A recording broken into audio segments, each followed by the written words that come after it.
Number 10 پڑھیں گے، جس میں ہم دور بنو امیہ، دور بنو عباس کو تفصیلی طور پر پڑھیں گے۔ دور بنو امیہ کون سا دور تھا، اس کے اہم خلفاء کون سے تھے، ان کا مختصر تعارف، اور اسی طرح دور بنو عباس کون سا دور تھا اور اس کے اہم خلفاء کون کون سے تھے، اور اسی طرح ان دونوں ادوار دور بنو امیہ اور دور بنو عباس کی خصوصیات کہ ان کے ادوار میں کون کون سی اہم خصوصیات پائی جاتی تھی۔ پھر اسی طرح آخر کے اندر پہلے دور بنو امیہ کے زوال کے اسباب، کہ بنو امیہ کا دور کیوں زوال پذیر ہوا، اس کی کیا اسباب بنے، کیا ریزنز بنی، اور اسی طرح دور بنو عباس کے زوال کے اسباب کا جائزہ لیں گے۔ تو انشاءاللہ یہ سبق پڑھ لینے کے بعد ہمیں دور بنو امیہ اور بنو عباس کا تفصیلی طور پر اس بارے میں معلوم ہو جائے گا، ان کی خصوصیات اور زوال کے اسباب بھی ہمارے علم میں آ جائیں گے۔ تو سب سے پہلے دور بنو امیہ۔ بنو ہاشم کی طرح بنو امیہ بھی قریش کا ایک ممتاز اور دولت مند قبیلہ تھا۔ اسی خاندان نے خلافت راشدہ کے بعد تقریباً 1 صدی تک خلافت سنبھالی اور اسلامی فتوحات کو عروج تک پہنچایا، جس کی سرحدیں ایک طرف چین اور دوسری طرف اسپین تک پھیلی ہوئی تھی۔ البتہ مرکزی خلافت کے خاتمے کے باوجود اس خاندان کا ایک شہزادہ عبد الرحمن الداخل اسپین میں حکومت قائم کرنے میں کامیاب ہوا، جہاں 1492 عیسوی تک اموی سلطنت قائم رہی۔ دور بنو امیہ کا پس منظر۔ قریش کے تمام خاندانوں میں سے بنی ہاشم اور بنو امیہ کو عظمت اور شہرت اور دنیاوی وجاہت کے اعتبار سے نمایاں مقام حاصل تھا۔ یہی وجہ تھی قبائلی دور ہونے کی وجہ سے زمانہ جاہلیت میں کبھی بنو ہاشم سبقت لے جاتے، کبھی بنو امیہ۔ بنو ہاشم اور بنو امیہ میں مدت تک تولیت کعبہ کی سرداری کے سلسلے میں تنازع رہا کہ والی کون بیت اللہ کا بنے۔ آخر بااثر لوگوں کی مداخلت سے ان دونوں میں انتظامی مامور تقسیم کر دیا گیا، ڈیوٹیاں تقسیم کر دی گئی۔ اس خاندان کے جد اعلیٰ امیہ بن عبد شمس تھے۔ قریش کا سپہ سالاری کا منصب بنی مخزوم سے اس خاندان میں منتقل ہو گیا۔ زمانہ جاہلیت میں سپہ سالاری کا عہدہ اس خاندان میں سے حرب بن امیہ اور پھر ابو سفیان کے پاس رہا۔ ابو سفیان رضی اللہ تعالیٰ عنہ نے فتح مکہ کے وقت اسلام قبول کر لیا اور ان کے بیٹے حضرت امیر معاویہ رضی اللہ تعالیٰ عنہ کے ذریعے بنو امیہ کی حکومت کی بنیاد پڑی۔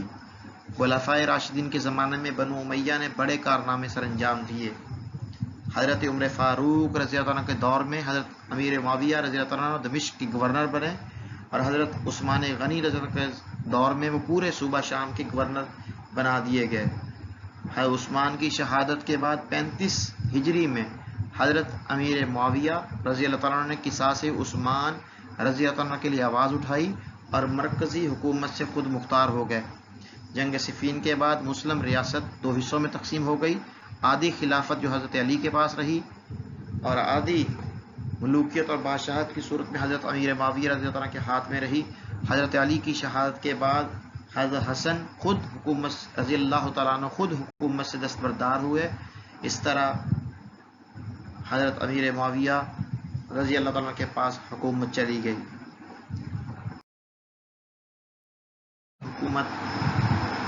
حکومت عروج کے زمانے میں، یعنی بنو امیہ کے دور میں عروج کے زمانے میں کون کون سے خلفاء بنے، ان کا تعارف کیا تھا، ان کے زمانے میں کون کون سی فتوحات ہوئی۔ سب سے پہلے خلیفہ دور بنو امیہ میں بنے جو معاویہ بن ابو سفیان تھے۔ سلطنت بنو امیہ کے بانی امیر معاویہ رضی اللہ تعالیٰ عنہ تھے، جو فتح مکہ کے موقع پر اپنے والد ابو سفیان رضی اللہ عنہ کے اسلام لانے کے بعد اپنے اہل خانہ کے ساتھ مشرف با اسلام ہوئے۔ آپ کا شمار ممتاز صحابہ کرام میں ہوتا تھا۔ حضرت صلی اللہ علیہ وسلم نے کاتب وحی ہونے کا اعزاز بخشا تھا۔ آپ صلی اللہ علیہ وسلم نے خلفائے راشدین کے دور میں بھی اسلامی سلطنت کے لیے نمایاں خدمات انجام دی۔ آپ رضی اللہ تعالیٰ عنہ، معذرت بیٹا یہاں آئے گا، آپ رضی اللہ تعالیٰ عنہ یعنی حضرت امیر معاویہ رضی اللہ عنہ نے خلفائے راشدین کے دور میں بھی اسلامی سلطنت کے لیے نمایاں خدمات انجام دی. یہاں مسٹیک سے لکھنے میں صلی اللہ علیہ وسلم آ گیا, یہاں لکھنا آپ رضی اللہ تعالیٰ عنہ آئے گا. آپ رضی اللہ تعالیٰ عنہ عمر فاروق رضی اللہ عنہ کے دور میں دمشق کے گورنر مقرر ہوئے, اور حضرت عثمان غنی رضی اللہ عنہ کے دور میں ترقی کرتے ہوئے پورے شام کے گورنر بن گئے. اس بڑے عہدے اسی طرح اور بہت سارے واقعات پیش آئے جس کا اس سلائڈ میں ذکر ہے. حضرت امیر معاویہ رضی اللہ عنہ کے بیٹے ہیں. اس زمانے میں مختلف واقعات پیش آئے جس کو آپ سلائڈ میں دیکھ سکتے ہیں. بعد کہ مشہور خلیفہ عبد الملک بن مروان ہیں, جو سفیانی خاندان کے بعد بنو امیہ کا جو دوسرا خاندان تخت خلافت پر بیٹھا وہ مروان بن حکم کی اولاد سے تھا, جو حضرت عثمان رضی اللہ عنہ کا کاتب رہ چکا تھا.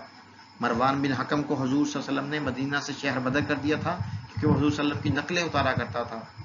ابوبکر رضی اللہ تعالیٰ عنہ اور عمر فاروق رضی اللہ عنہ نے اسے واپس مدینہ نہ آنے دیا. مرج الرحب کی جنگ کے بعد صرف 9 ماہ تک خلافت پر فائز رہا. اس کے مرنے کے بعد اس کا بیٹا عبد الملک تخت پر بیٹھا. وہ عبداللہ بن زبیر رضی اللہ عنہ کو شکست دینے کے بعد پوری اسلامی مملکت کا حکمران بن گیا. اسے خاندان بنو امیہ کا حقیقی بانی سمجھا جاتا ہے. اس کے عہد کا ایک اور کارنامہ قبۃ الصخرہ کی تعمیر تھی, جو فن تعمیر کا ایک اعلیٰ نمونہ تھا. مشہور خلیفہ والی عبد الملک ولید بن عبد الملک تھے. عبد الملک کے بیٹے ولید کا زمانہ فتوحات کی وجہ سے مسلمانوں کا عظیم الشان زمانہ تھا, جس کے دوران قتیبہ بن مسلم نے بخارا, سمرقند, پھیا اور کاشغر فتح کیے. محمد بن قاسم نے سندھ کو اموی حکومت کا حصہ بنایا. تیسری لشکر کشی موسیٰ بن نصیر اور طارق بن زیاد نے مغرب میں اسپین اور پرتگال پر کر کے اس کو خلافت کا حصہ بنایا. اس کے علاوہ مغربی بحیرہ روم میں جزائر بلیرارک پر بھی قبضہ ہوا. اس طرح ولید کے دور میں اموی حکومت کاشغر سے بحیرہ اوقیانوس تک پھیل گئی. اس دور میں دارالحکومت مشق میں ایک شاندار مسجد تعمیر کی گئی جو جامع اموی کہلاتی ہے. اس زمانے میں دنیا کی کوئی طاقت خلافت اسلامی کے سامنے آنے کا سوچ بھی نہیں سکتی تھی. مشہور نگران مقبول خلیفہ مشہور اس دور کے جو حضرت عمر بن عبد العزیز تھے, جنہیں عمر ثانی بھی کہا جاتا ہے. عمر بن عبد العزیز کا دور سلطنت بنو امیہ کا سب سے نرالا اور شاندار دور تھا, جس نے خلافت راشدہ کی یاد تازہ کر دی. حالانکہ آپ کا دور خلافت محض 2 سال 5 ماہ کا رہا, لیکن اس مختصر مدت میں انہوں نے وہ کارنامے سر انجام دیے کہ مسلمان انہیں 5واں خلیفہ راشد قرار دیتے ہیں. عمر بن عبد العزیز کا سب سے بڑا کارنامہ ظلم و زیادتی کا خاتمہ تھا. انہوں نے ظالم اور جابر عہدیداروں کو عہدوں سے ہٹایا, بیت المال کو رعایا کی ملکیت بنایا. اخلاق و کردار کی بلندی کے لحاظ سے وہ تابعین کے اس طبقے سے تعلق رکھتے ہیں جو اپنے عمل میں صحابہ کرام رضی اللہ تعالیٰ عنہ سے مشابہ تھا. خلافت راشدہ کے بعد ملوکیت کے دور میں ان کا عہد پہلی اور آخری مثال ہے جب خلافت کے اسلامی تصور کی بالادستی قائم کی گئی کرنے کی پوری کوشش کی گئی. آپ نے حضرت علی رضی اللہ عنہ پر سب و شتم کی کبھی رسم کو بند کرایا اور 9 مسلموں سے جزیہ وصول کرنے کی بھی بندش کرائی. عمر بن عبد العزیز کی اس رضی اللہ تعالیٰ حضرت عمر بن عبد العزیز رحمہ اللہ کی ان انقلابی اصلاحات نے ملوکیت کے استبدادی نظام اور اس کے تخت پر پرورش پانے والے مفاد پرست طبقے پر کاری ضرب لگائی. اس طبقے کی رہنمائی شاہی خاندان کے افراد کر رہے تھے. عمر رضی اللہ تعالیٰ عمر بن عبد العزیز رحمہ اللہ کی ان تیز رفتار اصلاحات سے ان کو یہ خطرہ پیدا ہو گیا کہ وہ خاندانی بادشاہت بھی ختم کر دیں گے اور خلافت کو عام مسلمانوں کے حوالے کر جائیں گے. چنانچہ انہوں نے عمر بن عبد العزیز رحمہ اللہ کو زہر دے کر شہید کر دیا. شہادت کے وقت ان کی عمر محض 39 سال تھی. خصوصیات ہیں, بہت سارے واقعات ہیں جو اس دور کے اندر پیش آئے. سلطنت بنو امیہ کا آغاز عثمان غنی رضی اللہ عنہ کی شہادت کے بعد ہی ہو گیا تھا. گویا عثمان غنی رضی اللہ عنہ کی شہادت کا ایک نتیجہ بنو امیہ کی سلطنت کا آغاز تھا. خاندان بنو امیہ میں امیر معاویہ رضی اللہ تعالیٰ عنہ عبد الملک بن مروان ولید بن عبد الملک اپنی فتوحات، انتظامی صلاحیتوں، تمدنی ترقیوں کے اعتبار سے ممتاز حیثیت رکھتے تھے۔ ان کے بعد عمر بن عبدالعزیز اس خاندان میں بالکل مختلف قسم کے خلیفہ تھے اور ان کا دور خلافت راشدہ کا نمونہ تھا اور ان کا ہر قدم اصلاحی تھا۔ وہ کسی پہلو دیگر اموی خلافہ کے مشابہ نہ تھے۔ ان کو پانچواں خلیفہ راشد بھی کہا جاتا ہے اور بہت ساری اصلاحات اس دور میں پیش آئی۔ امیہ کا ایک پہلو یہ بھی تھا کہ اسلام نے خاندانوں اور قبائل کی جس تفریق اور امتیاز کو مٹا دیا تھا، بنو امیہ میں کے دور میں اس کو دوبارہ زندہ کر دیا گیا۔ انہوں نے عربوں کے بھولے ہوئے سبق کو پھر یاد دلایا اور یہی سبق ان کی ناکامی کا سبب بنا۔ بہت سارے واقعات اس طرح پیش آئے۔ بنو امیہ کی یہ خوبی انتہائی قابل تحسین ہے کہ اس نے خلافت راشدہ کی فتوحات کو وسعت دے کر مشرق و مغرب میں پھیلا دیا۔ مشرق میں چین اور مغرب میں بحر ظلمات تک انہوں نے اپنے زمانے کی متمدن دنیا کو فتح کر کے فخر حاصل کیا۔ براعظم افریقہ کے ریگستانوں اور ہندوستان کے میدانوں تک اسلام بنو امیہ کی خلافت میں ہی پھیلا۔ اس خلافت کے بعد مسلمانوں کو جدید فتوحات کا بہت کم موقع ملا اور سب سے بڑی چیز یہ ہے کہ بنو امیہ کے بعد اسلامی حکومت ایک مرکز پر قائم نہیں رہی بلکہ الگ الگ متوازی حکومتیں قائم ہونے لگیں۔ اسی طرح اور بہت ساری خصوصیت اس دور کے اسباب، بہت ساری چیزیں اس دور کے زوال، بنو امیہ کے زوال کے اسباب بنے۔ قبائلی اور نسلی عصبیتوں کا ظہور اس دور میں ظاہر ہوا جو اس کے زوال کا سبب بنا۔ اسی طرح خلافت اسلامیہ کی ملوکیت میں تبدیلی نظر آ رہی ہے۔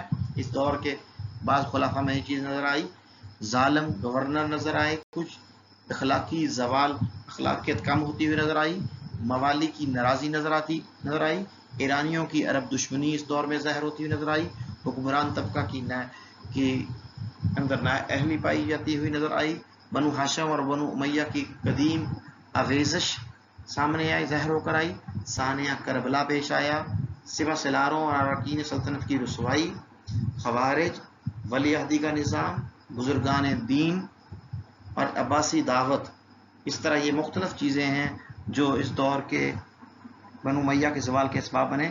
ان کا تفصیلی ذکر آپ تعارف اسلام کتاب کے اندر دیکھ سکتے ہیں۔ اس طرح خلافت راشدہ کے خاتمے کے بعد عربوں کی قائم کردہ دو عظیم ترین سلطنتوں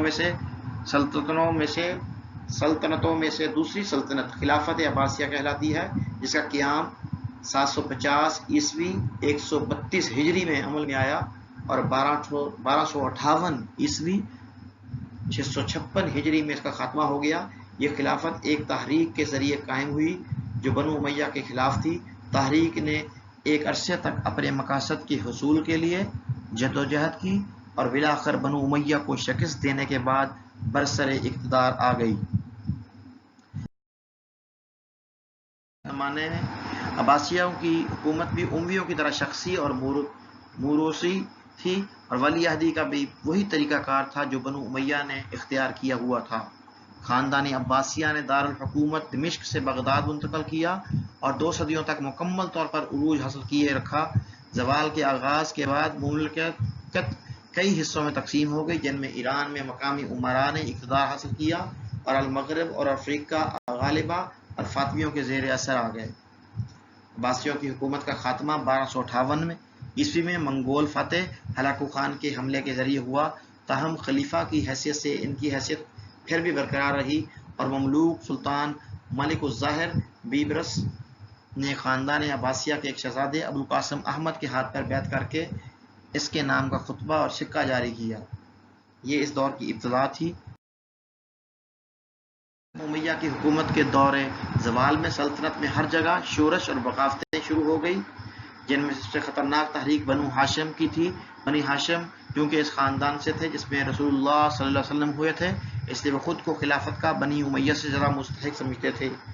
بنی ہاشم میں بھی 2 گروہ پیدا ہو گئے تھے، ایک وہ جو حضرت علی رضی اللہ عنہ کو اور ان کے بعد ان کی اولاد کو خلافت کا حقدار سمجھتے تھے، یہ گروہ شیعان علی کا طرفدار کہلاتا تھا۔ بعد میں اسی گروہ میں کچھ لوگوں نے شیعہ فرقے کی شکل اختیار کی اور وہ اثنا عشری کہلائے۔ دوسرا گروہ وہ رسول اللہ علیہ وسلم کے چچا حضرت عباس رضی اللہ عنہ کی اولاد کو خلافت دلانا چاہتے تھے۔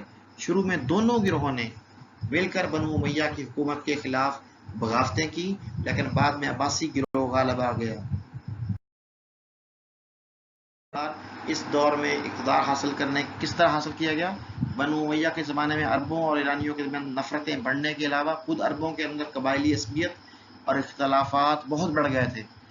یہ ہماری بڑی بدقسمتی ہے کہ رنگ و نسل کے اختلافات جن کو مٹانے کے لیے اسلام آیا تھا اتنی جلدی پھر سر اٹھانے لگے اور ایک قبیلہ دوسرے قبیلہ والوں کے ساتھ ظلم و زیادتی کرنے لگا۔ اس اختلاف کی وجہ سے عربوں کی قوت کمزور ہو گئی اور بنو امیہ کا سب سے بڑا سہارا چونکہ عرب تھے، اس لیے ان کی قوت کمزور ہونے سے بنو امیہ کی سلطنت بھی کمزور ہو گئی۔ اس طرح اور بھی بہت سارے مشہور جو خلفاء آئے ان میں سے چند ایک یہ ہیں: ابو العباس الصفا، ابو جعفر المنصور، مہدی، ہارون الرشید، مامون الرشید۔ کارنامے اور خصوصیات: تمام عباسی دور کی عظمت و وقار مندرجہ بالا خلفاء کی مرہون منت تھی۔ اس کے علاوہ بھی دیگر حکمران خوبیوں کے مالک تھے۔ اور بھی بہت سارے خلفاء اس زمانے میں آئے جن کا یہاں اختصار کی غرض سے نام ذکر نہیں کیا گیا، تفصیل کے ساتھ کتاب کے اندر موجود ہے، وہاں مراجعت کی جا سکتی ہے۔ عباس کے زوال کی اصل وجہ یہ تھی کہ ان کے حکمران نااہل تھے، بلکہ سب سے بڑی وجہ ترکوں کا عروج تھا جو معتصم کے زمانے سے اپنے اثر و رسوخ میں اضافہ کر رہے تھے۔ اصل میں عباسیوں کو خلافت دلانے میں بڑا ہاتھ ایرانیوں کا تھا اور عباسیوں نے ذاتی مصلحت کے تحت ایرانیوں کے اثر و رسوخ کے کم کرنے کے لیے ترکوں کو آگے بڑھایا، جو خود ان کے لیے نیک فال ثابت نہ ہوا۔ متوکل کے بعد ترک امراء کا اقتدار اور بڑھ گیا۔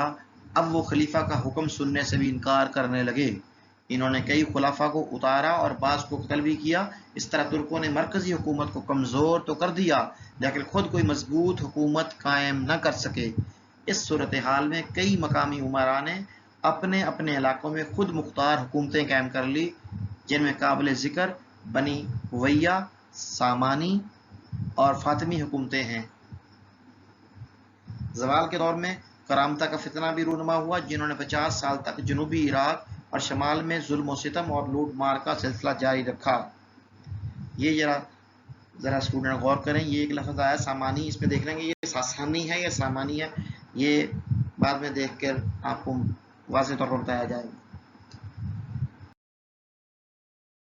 وجوہات جو اس دور میں پیش آئی،